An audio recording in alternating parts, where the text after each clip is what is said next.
Random House Audio Roads presents 13 Cent Killers by John J. Culbertson. Read for you by L.J. Ganser.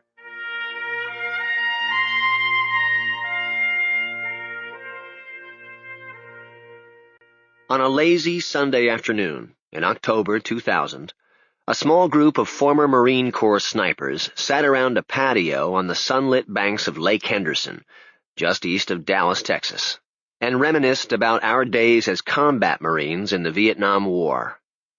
It was amazing to sit around the deck of a beautiful home in total security, hearing my fellow Marines describe the days when life was anything but secure, and we felt bulletproof. We discussed the way rumors get started after wars are long over, and the details get fuzzy. Sniper stories had been published promoting the art of combat marksmen, or sniping, to a level of deadly performance, far beyond the actual deeds of snipers in combat. These reports grossly exaggerated the actual tactics employed, as well as claims of the number of enemy confirmed dead. This first compilation of stories is a first-hand rendition of the experiences of snipers who carried bolt rifles and $1,000 Viet Cong bounties on their heads. It is a true story of Marine grunts, or infantry troops, in the thick of combat, and how our sniper team's rifles put the cutting edge on the art of jungle warfare.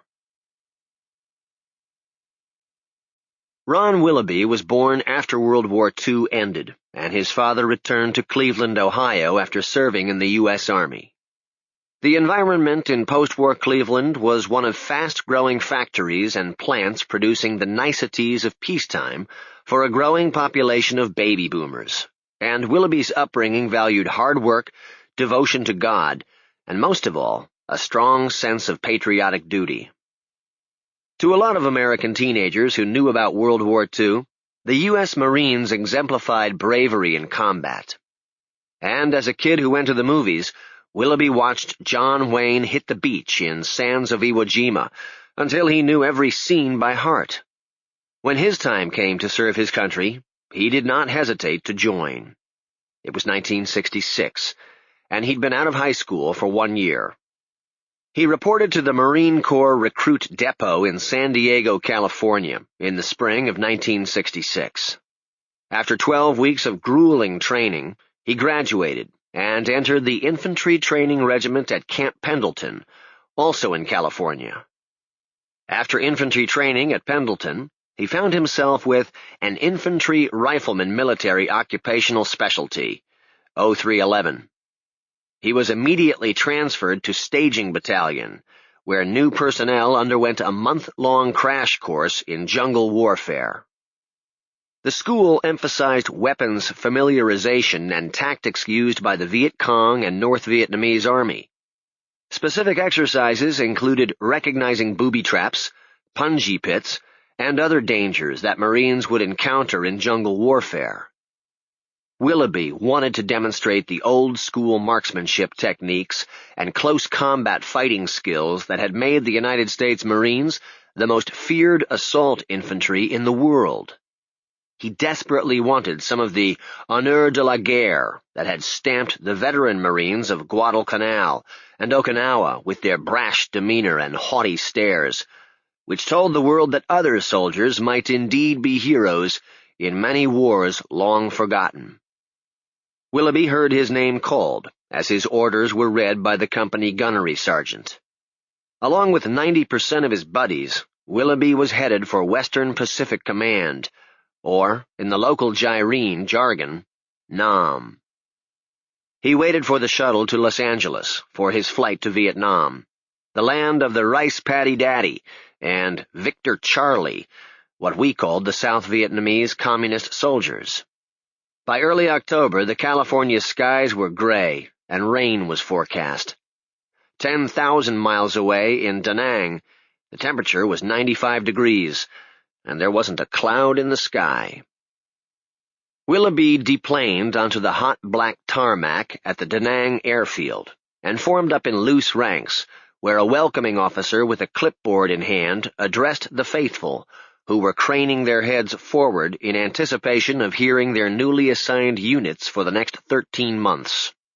As an 0311, Willoughby would be going to a combat unit, perhaps along the shell-pocked slopes south of the demilitarized zone, dividing North and South Vietnam.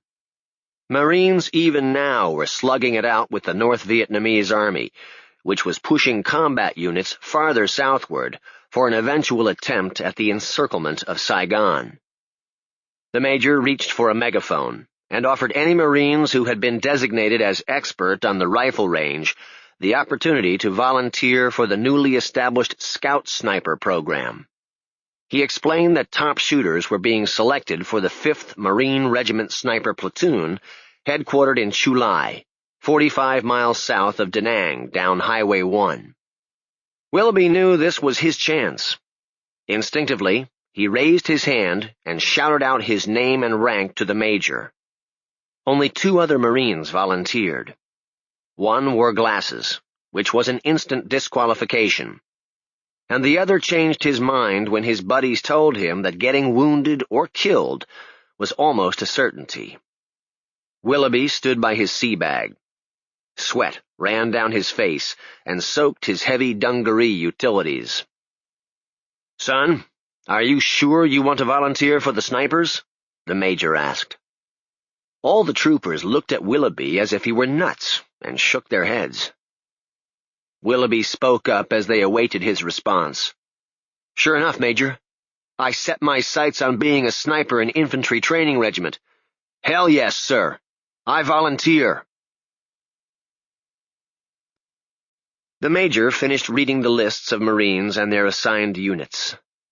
Willoughby received his official orders to 5th Marine Snipers, grabbed his gear, and headed to the air traffic control shack to await his hop to Chu Lai, directly to the south, and short run north up Highway 1 to Tam Key aboard a 6x6 transport truck.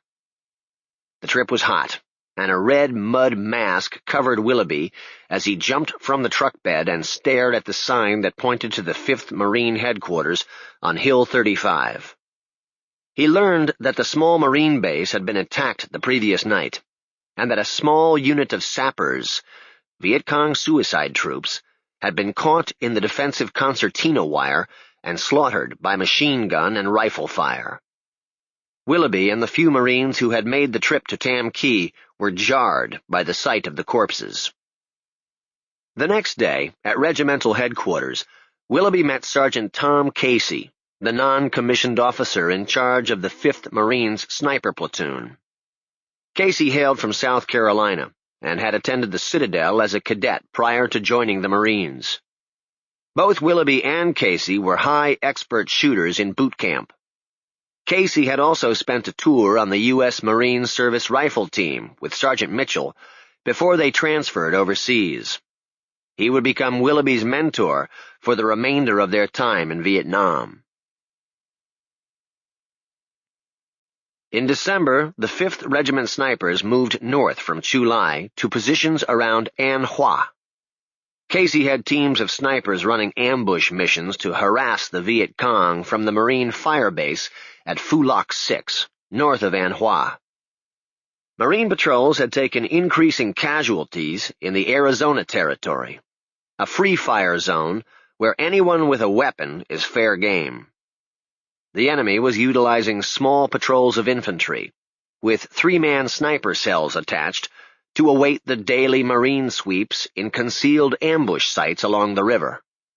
The hilly landscape that jutted up from the terraced rice fields and tree lines surrounding the villages provided perfectly camouflaged ambush positions.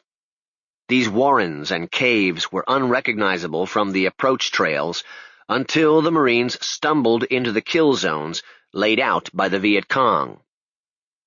The Viet Cong would usually initiate an attack with deadly sniper fire at chosen patrol members. The VC were skilled at targeting and wounding or killing the patrol radio man who stood out with the tall antenna jutting from the ANPRC-10 radio on his backpack. The radio man was almost always followed by the non-commissioned officer in charge, or, when the patrol was platoon size, an officer. Sample complete. Ready to continue?